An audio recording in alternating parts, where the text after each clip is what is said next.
पहला स्टेप क्या होता है?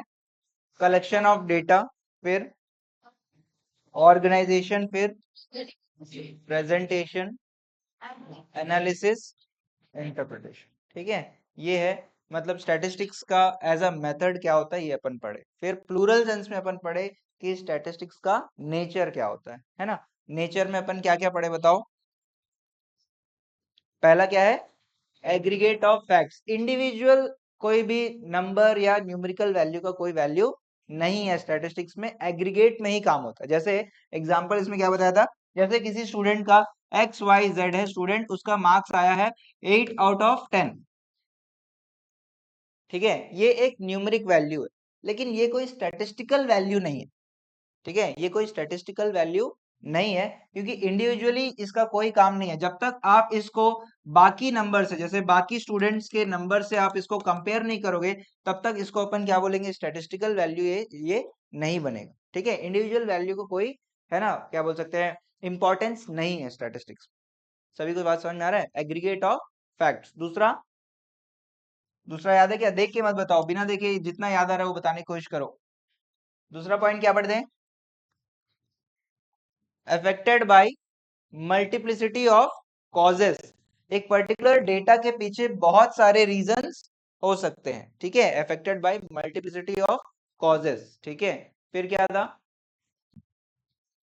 एक्सप्रेस्ड न्यूमेरिकली, है ना, मतलब स्टैटिस्टिक्स जो है वो जो है न्यूमेरिकली एक्सप्रेस्ड हो सकता है। मतलब कोई क्वालिटेटिव इंफॉर्मेशन जो है उसको आप स्टैटिस्टिक्स के थ्रू एक्सप्रेस नहीं कर सकते हो। जैसे आपका कस्टमर का ऑनेस्टी या लॉयल्टी या एम्प्लॉय का हॉनेस्टी, ये सब चीजें आप जो है मेजर नहीं कर सकते हो, है ना, स्टैटिस्टिक्स में। ये अपन पढ़ते हैं। फिर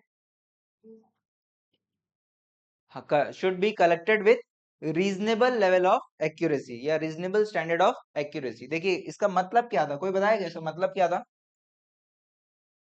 रीजनेबल स्टैंडर्ड ऑफ एक्यूरेसी का मतलब? कल आए थे ना सब, ये नहीं आए थे? फिर ये बता। अच्छा, हम्म, reasonable standard of accuracy, accuracy का मतलब क्या है? करेक्टनेस। एक्यूरेसी का मतलब होता है करेक्टनेस। तो क्या स्टैटिस्टिकल डेटा करेक्ट होता है क्या?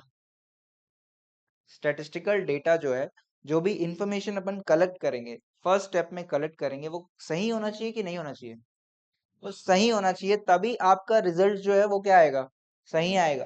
तो क्या बोल रहा है? It should be collected with reasonable level of accuracy. Reasonable मतलब ठीक ठाक सही। 100% एक्यूरेसी आप एक्सपेक्ट नहीं कर सकते, लेकिन ठीक ठाक एक्यूरेसी होना चाहिए। एक्यूरेसी मतलब करेक्टनेस, वर्ड याद रखें। ठीक है, एक्यूरेसी मतलब करेक्टनेस। ठीक है, फिर क्या पढ़े? उसके बाद क्या था? Collected should be collected in systematic manner. ठीक है, यस। और यस, प्री डिटरमाइंड पर्पस होना चाहिए, है ना। प्री डिटरमाइंड पर्पस के बिना आप स्टैटिस्टिक्स का कोई यूज नहीं है ना। आप कलेक्शन करोगे ही नहीं। आपको कोई, जैसे पोवर्टी एनालाइज करना अपने को चाहिए, अपने देश में कितना पोवर्टी है, तो उसके लिए आप क्या करोगे? स्टैटिस्टिक्स का हेल्प लोगे। कैसे फाइंड आउट करोगे पोवर्टी कितना है? सेंसस से, बेसिकली सर्वे करोगे। सर्वे करोगे, हर किसी से पूछोगे कि भैया आप ये पर्टिकुलर चीज एफर्ट कर सकते हो या नहीं कर सकते हो, है ना। तो इस तरीके से आपको पता चलेगा कि ये लोग जो है एफर्ट कर सकते, ये लोग एफर्ट नहीं कर सकते। ठीक है, जिससे अपने को पता चलेगा ये लोग जो है बिलो पॉवर्टी लाइन है और ये लोग जो है ये अबव पॉवर्टी लाइन है। ठीक है, समझ में आ रहा है? तो ये था। और कोई बात था क्या इसमें? और कुछ याद आ रहा है क्या? इतना ही था मेरे ख्याल से। 7 पॉइंट जो है, लास्ट है, should be placed in relation to each other. मतलब को रिलेशन एस्टेब्लिश करना है स्टैटिस्टिक्स में। अगर अगर आप को रिलेशन एस्टेब्लिश नहीं कर रहे हो तो कोई मतलब नहीं है। Collection of statistical data is generally done with the motive to compare. ठीक है, को रिलेशन जो है आपको एस्टेब्लिश करना होता है। ठीक है सभी लोग, उसके बाद सिंगुलर सेंस भी अपन पढ़ ही लिए, मेथड ही होता है बेसिकली, इसके बारे में हमने जान लिया। अब अपन पढ़ते हैं आज functions. Functions of statistics. Functions मतलब क्या होता है? एक मिनट, आप पानी लेके आओ।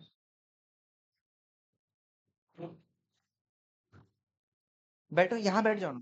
ज्यादा गर्मी लग रहा है। अच्छा, होगा। हो गया क्या? हाँ, जब तक बैठ जाओ ना आप लोग, थोड़ा थोड़ा बैठ जाओ ना। बैठो ना जब।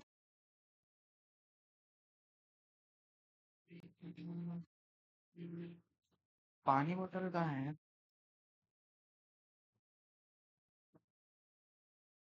नहीं है। मैं मैं वहां ले जा रहा हूँ। जब तक बैठ जाओ, आ रहा है वंशी, और ये लोग का भी कंप्लीट हो जाएगा, ये लोग चले जाएंगे, ठीक है।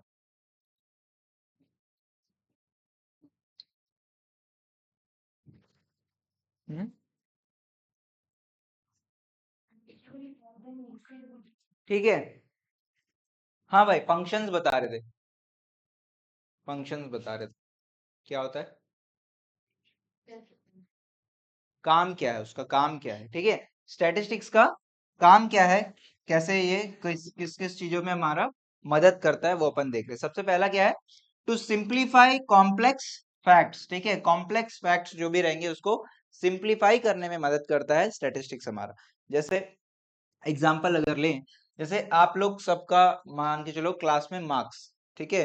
मार्क्स ही अगर हो गया, सभी स्टूडेंट का जो है रैंडमली एक पेज में मैं मार्क्स लिखते चलूं, ठीक है। स्टूडेंट का नाम, मार्क्स सब ऐसे ही रैंडमली लिखूं, और क्या उससे कुछ कंक्लूजन निकाल पाओगे क्या? उससे कुछ कंक्लूजन अपन नहीं निकाल पाएंगे। लेकिन अगर इसको एक सिस्टमेटिक तरीके से अरेंज करके अगर अपन एक रिपोर्ट कार्ड जैसा बनाए, तो अपने को पता चलेगा कि हाँ भैया, एवरेज मार्क्स कितने हैं, या फिर स्टूडेंट्स जो है वो हायर परफॉर्मिंग स्टूडेंट्स कौन है और जो वीकर स्टूडेंट कौन है, ये सब चीजें आपको पता चलेगा, ठीक है। तो कॉम्प्लेक्स फैक्ट्स को सिंप्लीफाई करने का काम जो है वो स्टैटिस्टिकल मेथड्स का है, ठीक है। सभी को समझ में आ रहा है? दूसरा क्या बोल रहा है, वही बता रहा है, great mass of complex data into simple and understandable form. उसके बाद क्या बोल रहा है, to present the facts, to present facts in definite form, ठीक है। अपन पढ़े हैं इसमें, अपन चैप्टर्स भी है अपना आगे, क्या क्या कितने फॉर्म्स में अपन प्रेजेंट करते हैं स्टैटिस्टिकल डेटा को, graphical method, diagrammatic, tabular, tabular, ठीक है। तीन तरीके से अपन डेटा को प्रेजेंट करते हैं स्टैटिस्टिकल डेटा, ठीक है। ग्राफिकल, डायग्रामेटिकल और टेबुलर, ठीक है। सभी को क्लियर है? तो वही चीज यहाँ पे बता रहा है। तो भैया कि कोई भी चीज, जैसे अपन, जैसे आपके मार्क्स ही हो गए, ठीक है। आपके मार्क्स जो रिपोर्ट कार्ड है, वो मुझे बताओ टेबुलर है, ग्राफिकल है, डायग्रामेटिक है? टेबुलर फॉर्म में, ग्राफिकल फॉर्म में नहीं है। तो कोई भी डेटा जो है वो इन तीन फॉर्म में किसी भी एक फॉर्म में उसको शो किया जाएगा, प्रेजेंट किया जाता है, ठीक है। ये इसका काम है स्टैटिस्टिक्स का। फिर अगला क्या बता रहा है उसके बाद,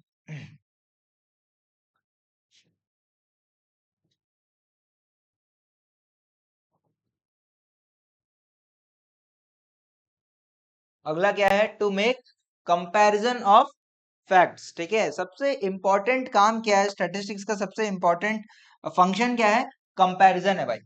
कंपैरिजन जरूरी है या नहीं है? कंपैरिजन जरूरी है या नहीं है, बताओ। क्यों जरूरी है, क्या क्या कंपेयर होता होगा? जैसे स्टूडेंट्स के मार्क्स कंपेयर होता है ना। बिजनेस के प्रॉफिट्स कंपेयर होंगे, ठीक है। रेवेन्यू कंपेयर होंगे, है ना। किसी देश का जीडीपी या पॉवर्टी, ये सब चीज भी कंपेयर होगा। तो ये सब चीजों के लिए आपको क्या है, किसकी मदद चाहिए? आपको स्टैटिस्टिक्स की मदद चाहिए होगी, ठीक है। बात समझ में आ रहा है? तो क्या बोल रहा है, comparison is one of the main function of statistics for comparison of data, various statistical tools या methods like averages, rates, percentage, ratio etcetera are use, ठीक है। एवरेज क्या है, एवरेज मतलब बताओगे क्या कोई, क्या होता है एवरेज? लगभग, एवरेज, एवरेज निकाले हो कभी? एवरेज निकालते हैं अपन, जैसे अपने जो मार्कशीट होता है, हमारा जो परसेंटेज भी होता है, वो क्या है, एवरेज ही तो है ना। आप जितने भी टोटल आता है, टोटल को 5 से या जितने भी सब्जेक्ट से डिवाइड कर देते हो, तो क्या आ जाता है, एवरेज आ जाता है।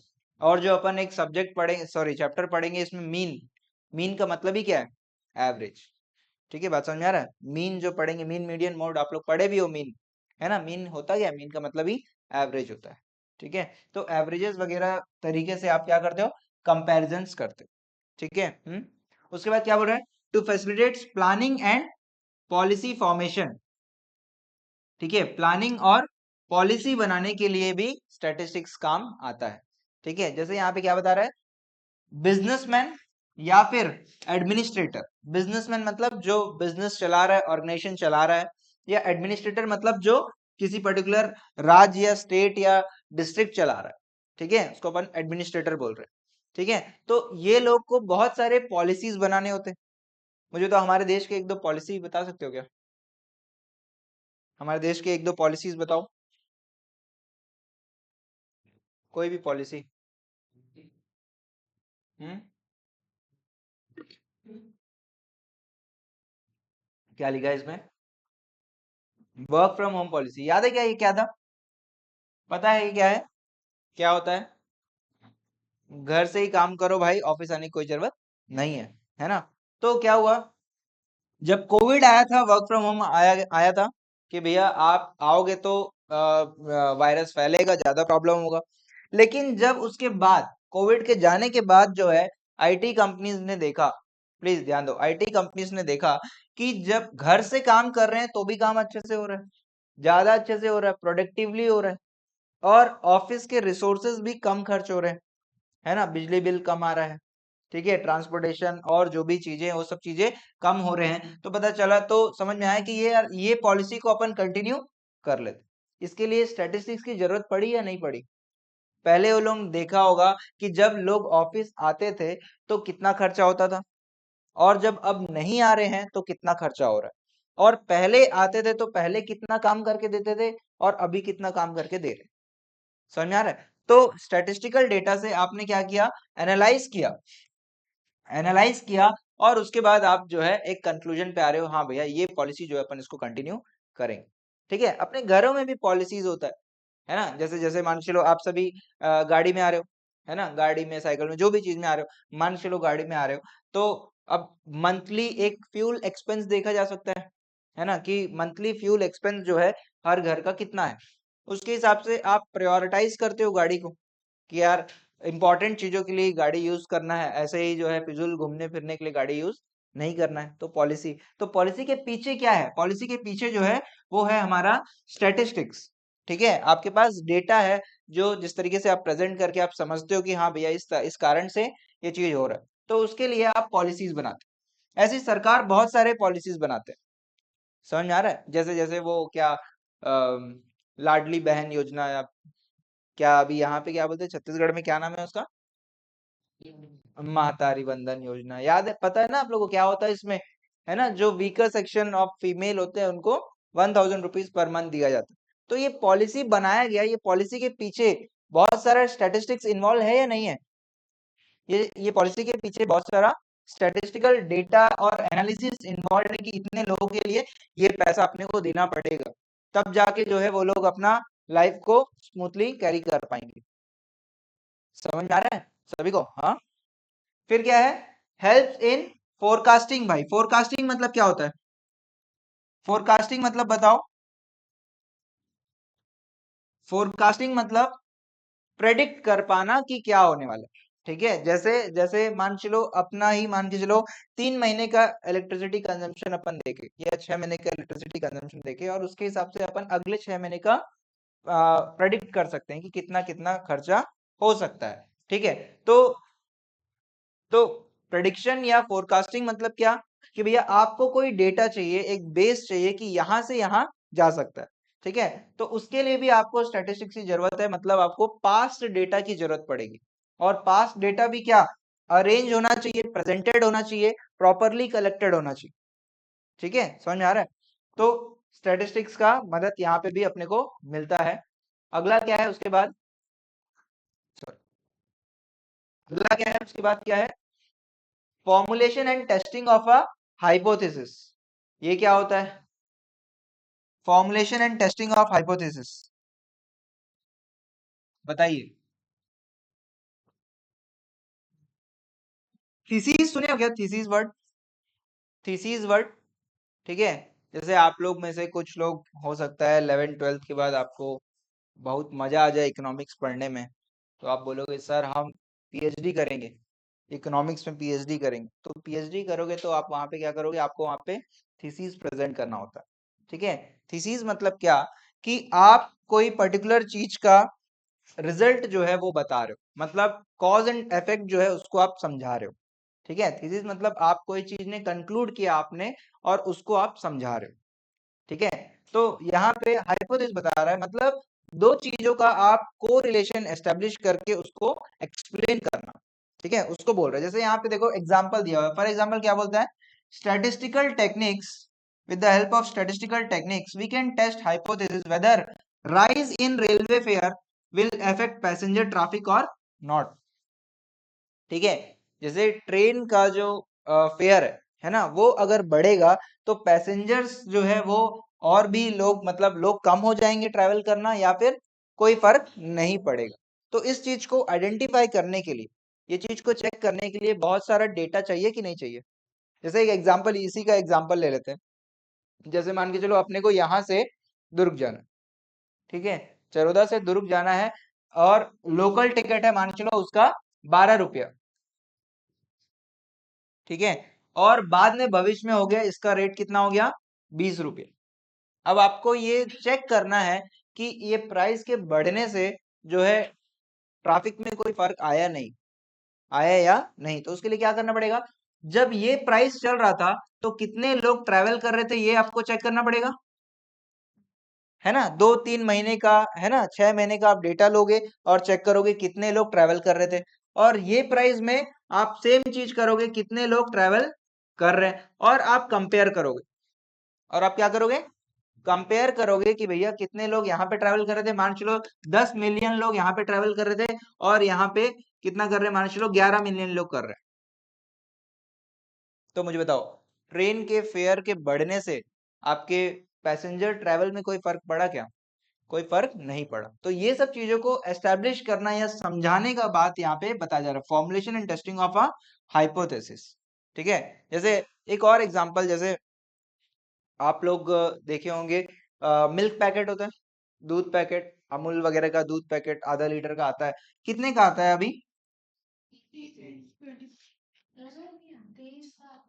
30-32 रुपए का आता है ना, हाँ 30, हाँ 30-32 रुपए का आता है ना। और आज से अगर अपन कुछ साल पहले की बात करें, मेरे को जो लास्ट याद है, मैं उस पैकेट को शायद मैं 7-7.5 रुपए में खरीदा हूँ। ठीक है, मतलब जितना मैं मतलब पास जा पा रहा हूँ, मैं शायद स्कूलिंग में ही था उस टाइम पे, और 7-7.5 रुपए का चीज कितना हो गया, आज 30 रुपया हो गया। ठीक है, तो मुझे बताओ, क्या कंपनियां कंपनियां ये एनालिसिस करते होंगे कि नहीं करते होंगे कि प्राइस बढ़ रहा है तो कंजम्पशन पैटर्न में चेंज हो रहा है या नहीं हो रहा है, करते होंगे या नहीं करते होंगे। अगर मुझे बताओ, अगर प्राइस बढ़ा रहे और कंजम्पशन कम हो जाएगा तो प्राइस बढ़ेगा क्या, प्राइस बढ़ेगा, प्राइस नहीं बढ़ेगा। ठीक है, लेकिन प्राइस बढ़ाने के और भी फैक्टर हो सकते हैं कि कॉस्ट ही बढ़ जा रहा है तो वो अलग बात है ना। लेकिन यही चीज, ये सब चीजों को एस्टेब्लिश करने के लिए आपको क्या चाहिए, आपको बहुत सारा वर्किंग करना है, और उसके लिए आपको क्या चाहिए, स्टैटिस्टिकल नॉलेज चाहिए। बुक में होगा, शेयर करता हूं। ठीक है, क्लियर है सभी को, हाँ। और लास्ट क्या बता रहा है, enlarge individual knowledge and experience, statistical data से एक पर्टिकुलर व्यक्ति का नॉलेज और एक्सपीरियंस दोनों ही बढ़ता है, बता रहा है। जैसे अभी मान चलो अपन ही बोले कि यार विराट कोहली का कितनी सेंचुरीज है, 2 है, ये मैच में, ठीक है, जो भी है ना, पर्टिकुलर कोई भी पर्टिकुलर चीज का अगर अपन जैसे बोले कि भैया 75 सेंचुरीज है, मतलब जो व्यक्ति बता रहा है वो ज्यादा समझदार है या नहीं है, वो उसका नॉलेज इसमें ज्यादा है या नहीं है, इस पर्टिकुलर चीज में उसका ज्यादा नॉलेज है। तो स्टैटिस्टिक्स के कारण इंसान का नॉलेज और एक्सपीरियंस बढ़ रहा है या नहीं बढ़ रहा है, स्टैटिस्टिक्स के कारण इंसान का नॉलेज और एक्सपीरियंस बढ़ता है। ठीक है, बात समझ में आ रहा है। देखिए ये सब बहुत बेसिक चीजें हैं इसमें ना। आप स्टैटिस्टिक्स का जो बेसिक स्टार्टिंग के 2-4 चैप्टर है, अभी जो अगला चैप्टर भी है, इसमें समझने का कोई खास बात नहीं है। ठीक है, इसमें अपने को चीजों को रटना है, मोस्टली चीजों को रटना है। लेकिन अगर वो रटे भी, अगर कुछ एग्जाम्पल के साथ अगर अपन रटेंगे तो ज्यादा बेहतर हो। ठीक है, सभी बात समझ में आ रहा है। तो वही चीज अपन यहाँ पे कर भी रहे। ठीक है, एक बार अपन रिवाइज करके कोशिश करें कितना क्या क्या चीजें अपन याद किए हैं, देखते हैं क्या क्या है अपना। क्या पढ़ रहे थे अभी, फंक्शंस पढ़ रहे थे। ठीक है, थैंक गॉड आप लोग को याद है कि अपन फंक्शंस पढ़ रहे थे। ठीक है, फंक्शंस में क्या, पहला function complex data, simplify complex data, ठीक है। फिर present facts in a definite form, है ना, 3 फॉर्म है आपने पढ़ा, ठीक है। फिर मेक कंपैरिजन, ठीक है, कंपेयर करना, स्टैटिस्टिक्स के मदद से ही आप कंपैरिजन कर पाओगे। और उसके टूल्स कुछ था क्या, कुछ लिखा था टूल्स कंपैरिजन करने के लिए, टूल्स एवरेज रेशियोज, ठीक है, परसेंटेजेस, ये सब चीजें अपन करते हैं, ठीक है, करेक्ट। और फिर कुछ बात formulation of planning and policy formation, ठीक है, पॉलिसी वगैरह, जैसे कौन सा पॉलिसी अपन देखे यहाँ पे, वर्क फ्रॉम होम पॉलिसी अपन यहाँ पे देखे, ठीक है। हाँ, उसके बाद बताओ फोरकास्टिंग, फोरकास्टिंग मतलब प्रेडिक्शन ऑफ फ्यूचर, ठीक है, प्रेडिक्शन ऑफ फ्यूचर। और उसके लिए क्या चाहिए आपको, पास्ट डेटा चाहिए, है ना। जैसे कोई कंपनी है, जैसे कोई कंपनी मान के चलो प्रॉफिट्स कमा रहा है, पिछले 3 सालों का प्रॉफिट्स है 100 करोड़, फिर 120 करोड़, फिर है 150 करोड़। तो आगे क्या होगा, क्या प्रॉफिट्स होगा, ये आप प्रेडिक्ट कर पाओगे कि नहीं कर पाओगे, कर पाओगे, किसके मदद से कर पाओगे, इसके मदद से ही कर पाओगे। और ये क्या है, स्टैटिस्टिकल डेटा है, समझ में आ रहा है। उसके बाद क्या है, फोरकास्टिंग के बाद क्या था, formulation and testing of hypothesis, मतलब कोरिलेशन एस्टेब्लिश करने का बात यहाँ पे अपन देखे। फिर क्या था लास्ट, ठीक है, इंडिविजुअल नॉलेज और एक्सपीरियंस जो है वो बढ़ता है, स्टैटिस्टिक्स की मदद से बढ़ता है। क्लियर है, सभी को बात समझ में आ रहा है। हाँ, इतना पॉइंट्स अपन पढ़े। चलिए, तो फंक्शंस के बाद अपने को क्या पढ़ना है, फंक्शंस के बाद पढ़ना है अपने को इम्पोर्टेंस, ठीक है। इम्पोर्टेंस क्या है भाई, 4 एरिया में ना स्टैटिस्टिक्स का इम्पोर्टेंस जो है अपने को देखने मिलता है। क्या क्या एरिया है, पहला है सरकार, गवर्नमेंट के लिए स्टैटिस्टिक्स जो है बहुत ही इंपॉर्टेंट है। अगला क्या है, इकोनॉमिक प्लानिंग, फिर इकोनॉमिक्स, और फिर बिजनेस, ठीक है। तो गवर्नमेंट के लिए स्टैटिस्टिक्स की जरूरत है, बताइए क्यों, गवर्नमेंट, है ना, जैसे जैसे अभी सेंसस हो रहा है ना, अभी सेंसस हो रहा है, तो अभी अपने को पता चल रहा है कितने लोग हैं, ठीक है। प्लीज आप इधर बैठोगे, शशांक, इधर इधर बैठोगे अकेले, बढ़िया मजा आएगा यहाँ, ठीक है, ठीक है, ठीक है, तो ध्यान दो। तो गवर्नमेंट जो है उसको उसको कोई भी पॉलिसी लाने के लिए या प्लानिंग लाने के लिए या कोई भी स्कीम इम्प्लीमेंट करने के लिए उसको बहुत सारा डेटा चाहिए होता है। और डेटा कौन देगा भैया, स्टैटिस्टिकल जो मिनिस्ट्री है, ठीक है, मिनिस्ट्री एक है अलग से स्टैटिस्टिक्स का, और एक इसका ऑर्गेनाइजेशन भी, उसका नाम मैं भूल रहा हूँ, स्टैटिस्टिकल अथॉरिटी करके है हमारे देश का। वो डेटा, वो जो संस्था है, वो सरकार को सारा जो है डेटा प्रोवाइड करता है, ठीक है, हमारे देश में क्या चल रहा है, ठीक है, उसके हिसाब से गवर्नमेंट जो है वो पॉलिसीज वगैरह बनाता है। सेम चीज यहाँ पे क्या बता रहा है, इकोनॉमिक प्लानिंग, इकोनॉमिक प्लानिंग मतलब देश भर में जो है बहुत सारा चीज जो है, इकोनॉमिक क्या होता है, इकोनॉमिक मतलब याद है क्या किसी को जो पढ़े हैं, इकोनॉमिक्स क्या था, नहीं नहीं नहीं नहीं, इकोनॉमी क्या था, इकोनॉमी, आप लोग नहीं पढ़े होंगे शायद ये तीनों, इकोनॉमी, इकोनॉमी क्या था, इकोनॉमी, सस्ता, हाँ सस्ता भी बोलते हैं, इकोन, हाँ करेक्ट, है ना। एक ऐसा एरिया, प्लीज याद रखना सभी लोग, है ना, अभी अपन नेक्स्ट इकोनॉमिक्स में जाएंगे, ठीक है, याद रखना क्या इकोनॉमी क्या होता है, एक ऐसा एरिया, एक ऐसा प्लेस जो सभी लोगों को क्या दे, मौका दे रोजगार का, ठीक है, टू अर्न अ लाइवलीहुड, ठीक है, दैट इज इकोनॉमी, ठीक है। अब इस इकोनॉमी को चलाने के लिए क्या चाहिए आपको, प्लानिंग चाहिए, ठीक है, देश भर को या कोई पर्टिकुलर ऑर्गेनाइजेशन को चलाने के लिए आपको क्या चाहिए, प्लानिंग चाहिए। और उस प्लानिंग के लिए आपको क्या करना है, आपको स्टैटिस्टिकल जो मेथड्स है या स्टैटिस्टिकल टूल्स है उसका मदद आपको लेना पड़ता है, ठीक है, ये बताया जा रहा है। जैसे क्या हो सकता है, जैसे क्या बता रहा है यहाँ पे जो लिखा है, क्या बता रहा है, economic planning is indispensable for achieving faster rate of growth, अपने देश में अपना जो ग्रोथ है ना, ग्रोथ मतलब हर साल हम कितना प्रोडक्शन कर रहे हैं, कोई भी गुड्स एंड सर्विसेज का अपन कितना प्रोडक्शन कर रहे हैं, वो होता है हमारा जीडीपी। आप नंबर्स, ये वर्ड सुने होंगे जीडीपी, सभी लोग ग्रॉस डोमेस्टिक प्रोडक्ट, इसका मतलब क्या है, हमारा देश जो है साल भर में कितना गुड्स एंड सर्विस प्रोड्यूस करता है, ये हर साल जो है ना बढ़ता रहता है, हर साल बढ़ेगा। ठीक है, अगर हर साल बढ़ेगा तो अपन क्या बोलेंगे, देश जो है ग्रो कर रहा है।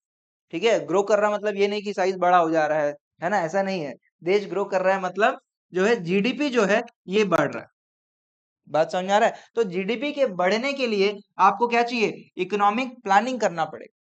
जैसे जैसे अभी जो कंट्री का हाल है, या ओवरऑल बाकी जो क्या बोल सकते हैं, टेक्नोलॉजी का हाल है, अभी क्या टेक्नोलॉजी सबसे बूम पे चल रहा है बताओ, किस टेक्नोलॉजी पे जो है काम हो रहा है, एआई। एआई और दूसरा और एक चीज है, वो क्या है आपका, क्या, और कुछ भी है, चैट जीपीटी, ठीक है, वो एआई है, बायोटेक्नोलॉजी, ठीक है। सेमीकंडक्टर वर्ड सुने हो आप, सेमीकंडक्टर, है ना, जितने भी जो है हमारे स्मार्टफोन्स है ना, या जितने भी इलेक्ट्रॉनिकल इक्विपमेंट्स है, उन सब चीजों के लिए आपको क्या चाहिए, आपको चाहिए रहता है चिप्स, लेज नहीं, ठीक है, चिप चाहिए रहता है। वो चिप बनाने के लिए अपने को क्या चाहिए रहता है, सेमीकंडक्टर। तो अभी पूरे सभी मतलब ओवरऑल वर्ल्ड में एक तरीके का रेस चल रहा है कि कौन सबसे ज्यादा सेमीकंडक्टर बनाएगा, और उसमें अब अपना गवर्नमेंट जो है उन्होंने प्लान किया कि भैया नहीं, हमको जो है अब फोकस क्या करना है, सेमीकंडक्टर प्लांट्स बनाने। ठीक है, तो इस पे अभी काम चल रहा है, तो आपको उसके लिए प्रॉपर प्लानिंग चाहिए, और ये प्लानिंग के लिए आपको क्या करना है, आपको बहुत सारा डेटा चाहिए। ठीक है, आपको आपको पता होना चाहिए क्या क्या इसके रॉ मटेरियल्स है, क्या क्या इसके रिसोर्सेस लगेंगे, है ना, किस एरिया में ये लोकेट हम इसको कर सकते हैं। तो बहुत सारा जो प्लानिंग है उसको करने के लिए भी अपने को किसकी मदद चाहिए रहती है, स्टैटिस्टिक्स की मदद चाहिए रहती है। बात समझ में आ रहा है? पहला क्या है, गवर्नमेंट को कैसे मदद करता है भैया, लार्ज अमाउंट ऑफ डेटा जो है वो प्रोड्यूस करके देता है। दूसरा क्या है, इकोनॉमिक प्लानिंग, प्लानिंग करने के लिए आपको क्या चाहिए, बहुत सारा रिसोर्सेस चाहिए। ठीक है, वो भी कौन प्रोवाइड करके देता है, स्टैटिस्टिकल मेथड्स, और स्टैटिस्टिक्स से अपने को वो भी अपने को पता चलता है। ठीक है, और क्या बता रहा है, फिर क्या है, इकोनॉमिक्स। इकोनॉमिक्स क्या था, किसी को याद है डेफिनेशन, इकोनॉमिक्स का डेफिनेशन? वो तो एडम स्मिथ बताया, अपन को क्या पढ़ना है अभी, फोर्थ वाला, स्टडी ऑफ ह्यूमन बिहेवियर। ठीक है, इकोनॉमिक्स क्या है, स्टडी ऑफ ह्यूमन बिहेवियर। तो इकोनॉमिक्स में ना बहुत सारे लॉज है, इकोनॉमिक्स में क्या है, बहुत सारे लॉज है। बेटा आप लोग दोनों एक साथ नहीं बैठोगे कल से, ठीक है, तो आज आखिरी दिन है, बढ़िया एंजॉय करो, ठीक है, कल से आप अलग अलग बैठना, ठीक है। ठीक है, इकोनॉमिक लॉज क्या होते हैं, ठीक है, लॉ क्या होता है कि जैसे जैसे क्या है, लॉ ऑफ डिमांड या लॉ ऑफ सप्लाई, ऐसे अलग अलग लॉज अपन पढ़ेंगे। किसी के स्कूल में हुआ है क्या ये अभी, क्या कहते हैं अपना, law of consumer equilibrium chapter शुरू हुआ है क्या किसी के स्कूल में, नहीं हुआ, ठीक है कोई बात नहीं। तो अपन पढ़ेंगे उसमें भी law of diminishing marginal utility. ठीक है, तो ये सब लॉ जो है, ये लॉ बनता कैसे है, कोई बताया क्या लॉ बनता कैसे है? नहीं नहीं, ये इकोनॉमिक लॉ है, मतलब वो वैसा लॉ नहीं है।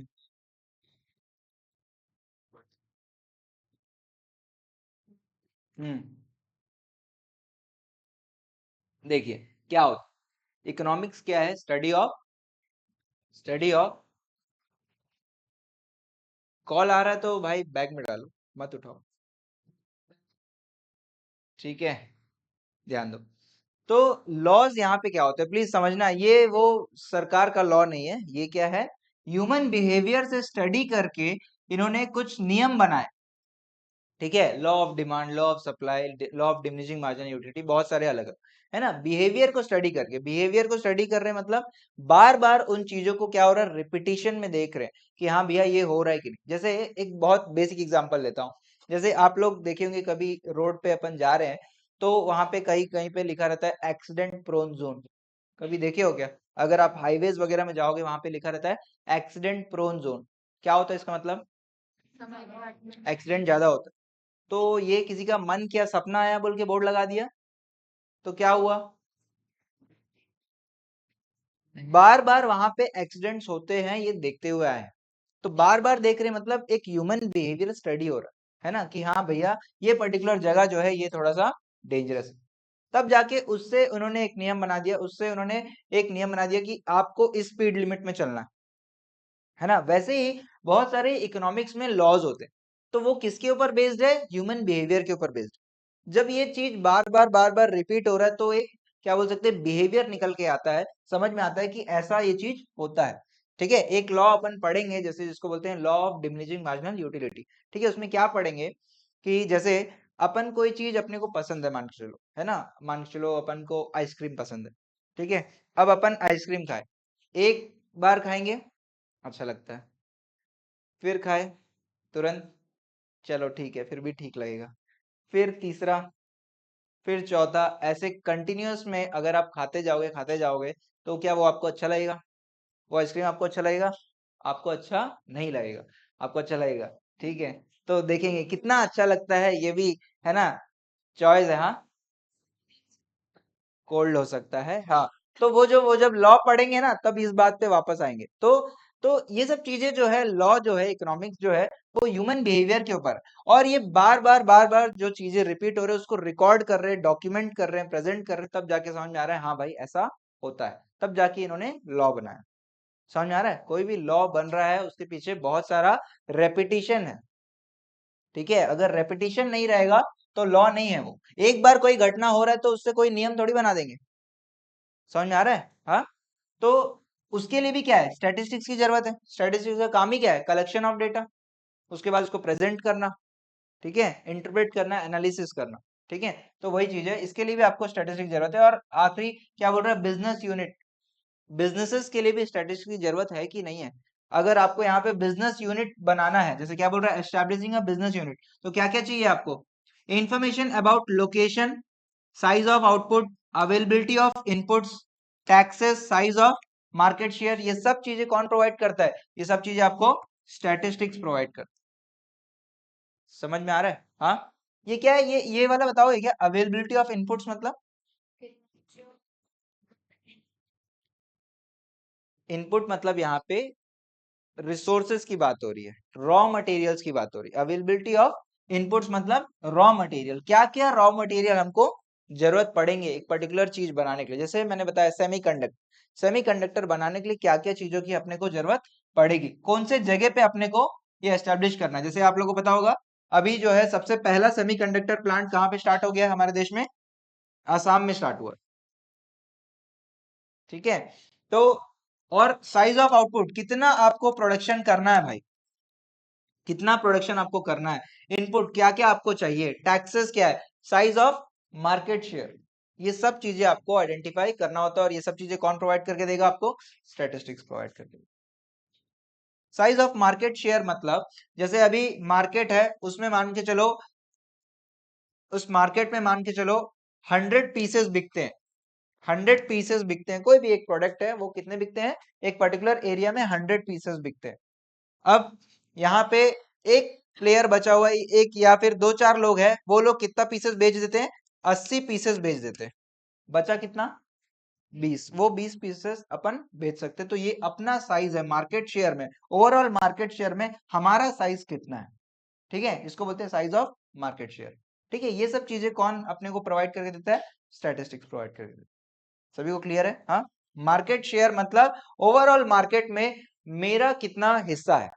ठीक है, उसको बोलेंगे मार्केट शेयर या size of market share. Clear है? सभी को बात क्लियर है? दो चीजें पढ़े यार अपन, अभी क्या पढ़े, इससे पहले क्या पढ़े थे? Functions of statistics. अभी क्या पढ़े?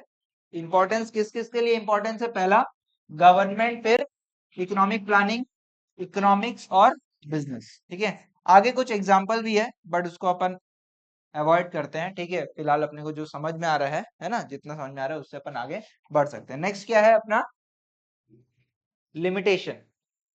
यही बात है, इसको आप अवॉइड करना। ठीक है, कुछ खास बात है नहीं। नेक्स्ट क्या है? लिमिटेशन। लिमिटेशन मतलब डीमेरिट्स, या हिंदी में अगर नुकसान बोले, रुकावट, डिसएडवांटेजेस।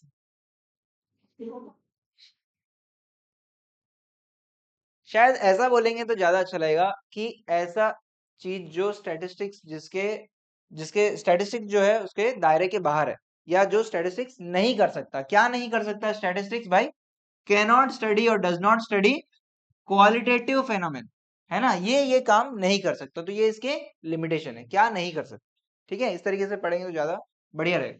तो क्या क्या नहीं कर सकता, क्वालिटेटिव इन्फॉर्मेशन या क्वालिटेटिव कैरेक्टरिस्टिक्स को अपन स्टडी नहीं कर सकते। क्यों? क्योंकि अपन ने पढ़ा इसके फंक्शंस में क्या, कि ये कैरेक्टरिस्टिक में पढ़ा ये न्यूमेरिकली एक्सप्रेस्ड है ना, स्टैटिस्टिक्स इज न्यूमेरिकली एक्सप्रेस्ड। ठीक है, इसीलिए जैसे यहाँ पे क्या क्या बता रहा है, honesty, poverty, welfare, beauty, health, ये सब चीजें आप मेजर नहीं कर सकते। शायद ये तो कर सकते हैं शायद यार, अब तो हेल्थ तो मेजर कर सकते हैं, है ना, ब्लड रिपोर्ट्स आते हैं बहुत सारे, तो ये तो कर ही सकते हैं। ब्यूटी ब्यूटी कर सकते हैं क्या? ब्यूटी वो तो आता है कि फेयर एंड लवली स्टिक आता है, कितना गोरे हो बोल के आता है ना, तो वो भी हो ही रहा है कहीं ना कहीं। ठीक है, और पॉवर्टी कर सकते हैं, ऑनेस्टी थोड़ा मुश्किल है, पॉवर्टी भी किया जा सकता है ना, बट और वेल, हाँ क्या बोले, ठीक है ना, तो फिलहाल लेकिन बुक बोल रहा है ये सब आप अभी भी मेजर नहीं कर सकते, तो ठीक है, हम मान लेंगे कि भैया मेजर नहीं कर सकते। ठीक है, बात समझ में आ रहा है। फिर क्या है अगला, statistic does not deal with individuals, मतलब एक सिंगल डेटा अगर दिया रहेगा तो उसका कोई रेलेवेंस नहीं है। ठीक है, रेलेवेंस तभी आएगा जब उसके साथ में जब एग्रीगेट ऑफ फैक्ट्स रहेगा, एग्रीगेट डेटा रहेगा, तभी अपन उसका कोई यूज ला सकते हैं। क्या बोलता है, जैसे marks of one student of a class does not constitute statistics, but the average marks have statistical relevance। ठीक है, पूरे क्लास भर में सभी का मार्क्स को लेकर अगर अपन एवरेज निकालेंगे तो वो एक एक क्या बोल सकते हैं, आइडिया देगा, है ना। जैसे अगर क्लास में 50 स्टूडेंट्स है और एक स्टूडेंट का मार्क्स उसमें बता रहा है कि भैया 8/12, सॉरी 8/10, 10 में से 8 लाया, ये कुछ बता रहा है क्या? इससे कुछ समझ में आ रहा है? इससे कुछ समझ में नहीं आ रहा। लेकिन अगर बोले एवरेज मार्क्स जो आया 50 स्टूडेंट का एवरेज मार्क्स आया 6/10, तो इससे कुछ समझ में आ रहा है कि नहीं? स्टूडेंट्स का परफॉर्मेंस इससे अपने को समझ में आ रहा है। ठीक है, तो यहाँ पे वही चीज बता रहा है, इंडिविजुअल डेटा से स्टैटिस्टिक्स डील नहीं करता। तीसरा क्या बोल रहा है, statistics can be misused, statistics can be misused. कैसे मिसयूज्ड? जैसे क्या बता रहा है, पढ़ के बताओगे क्या इसका?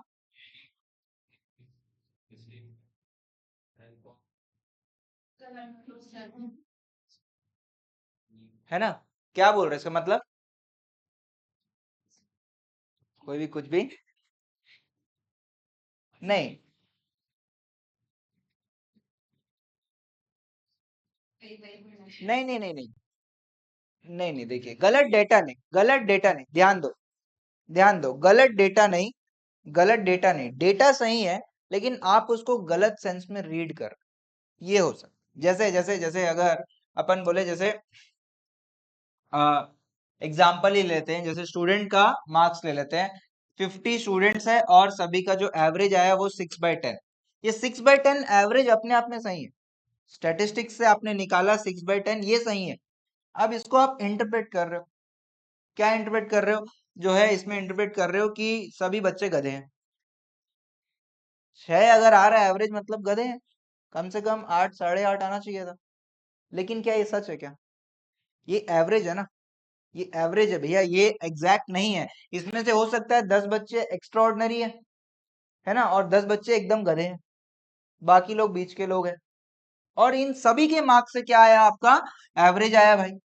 तो आप यहाँ पे जो स्टैटिस्टिकल इंफॉर्मेशन है, डेटा है, उससे आप जो कंक्लूजन है वो आप कुछ भी निकाल पा, ठीक है। तो यहाँ पे यही चीज बता रहा है कि स्टैटिस्टिक्स का मिसयूज जो है वो हो सकता है because of different types of conclusion. तो आपको कंक्लूजन्स निकालने के लिए आपको नॉलेज चाहिए, ठीक है। वो नॉलेज किसके पास रहेगा, एक्सपर्ट्स के पास रहेगा, आगे अपन पढ़ेंगे वो बात। उसके बाद क्या बोल रहा है, statistical results are true only on averages. ठीक है, statistical results are true only on averages. Averages मतलब भैया क्या बोलता है कि एवरेज में चीजें सही हो सकते हैं, स्टैटिस्टिक्स जो है वो एक्यूरेट नहीं हो सकता। स्टैटिस्टिक्स जो है वो क्या है, एक्यूरेट नहीं हो सकता। एक्यूरेट मतलब क्या, एकदम करेक्ट, 100% करेक्ट। स्टैटिस्टिक्स 100% करेक्ट हो सकता है क्या? नहीं हो सकता। मैथमेटिक्स, मैथमेटिक्स हो सकता है क्या? मैथमेटिक्स जो है, मैथमेटिक्स एज अ सब्जेक्ट या science as a subject 100% correct होगा ही होगा। लेकिन स्टैटिस्टिक्स जो है एज अ सब्जेक्ट जो है 100% एक्यूरेट नहीं हो सकता। हाँ,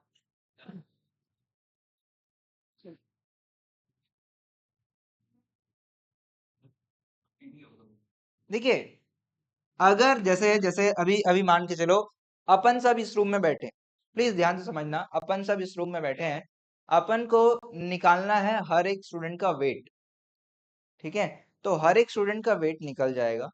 उसके बाद अगर उसका अपन एवरेज निकाल देंगे, उसका अगर अपन एवरेज निकाल देते हैं, मान के चलो एवरेज आ गया 50, एवरेज आ गया 50, ठीक है? तो क्या इंडिविजुअल के लिए ये सही है क्या? हर किसी का 50 होगा क्या?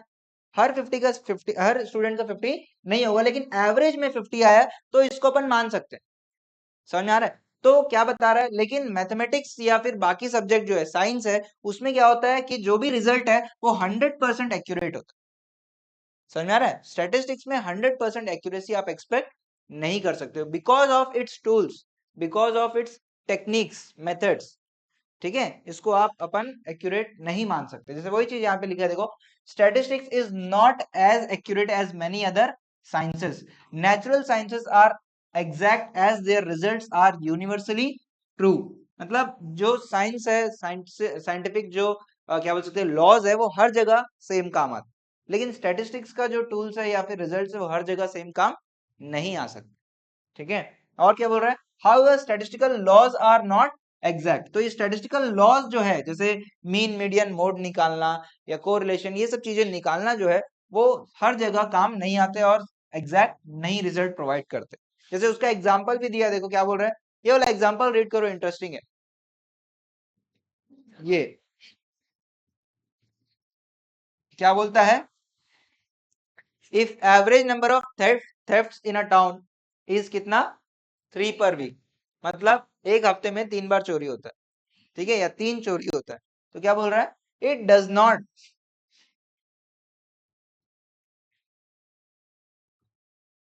Not mean that if 3 thefts have taken place on the first day of the week there will no more be thefts in that week। समझ आ रहा है, मतलब समझ आ रहा है? क्या बोल रहा है कि भैया एवरेज में देखा गया, एवरेज में देखा गया एक हफ्ते में 3 चोरी होता है, ठीक है? एवरेज में देखा गया एक हफ्ते में 3 चोरी होता है। अगर हफ्ते के पहले दिन ही 3 चोरी हो गया, तो इसका मतलब क्या ये है कि आगे चोरी नहीं होगा? ऐसा तो नहीं है। तो बेसिकली वही बता रहा है कि एवरेज में जो है, एवरेज के हिसाब से जो बता रहा है ये ठीक है, लेकिन एग्जैक्ट जो है जब अपन बात करेंगे उसमें ये आंसर्स करेक्ट नहीं होंगे, रेलेवेंट नहीं होंगे, ठीक है? हाँ, फिर क्या है उसके बाद,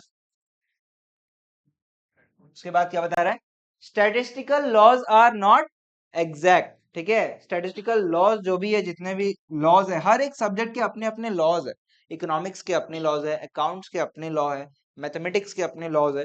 तो ये लॉज जो है ये एग्जैक्ट नहीं है भाई, मतलब ट्रू रिजल्ट जो है इसमें संभावना नहीं है, आ ही जाएगा। क्या बोलता है, statistical law are probabilistic. Probabilistic मतलब पता है क्या? प्रोबेबिलिटी मतलब अंदाजन है ना? ये जो लॉज, ये अपने आप में क्या है, अंदाजा है। Inferences based on them are only approximate and not exact, ठीक है? इसमें अनुमान लगाया जाता है, ठीक है, ऐसा होगा, है ना, इस तरीके से। तो ये चीज बता रहा है, and not exact like inferences based on mathematical और साइंटिफिक लॉज। साइंटिफिक लॉज जो है वो क्या रहेगा, हमेशा एक्यूरेट रहेगा। क्लियर है? सभी बात समझ में आ रहा है?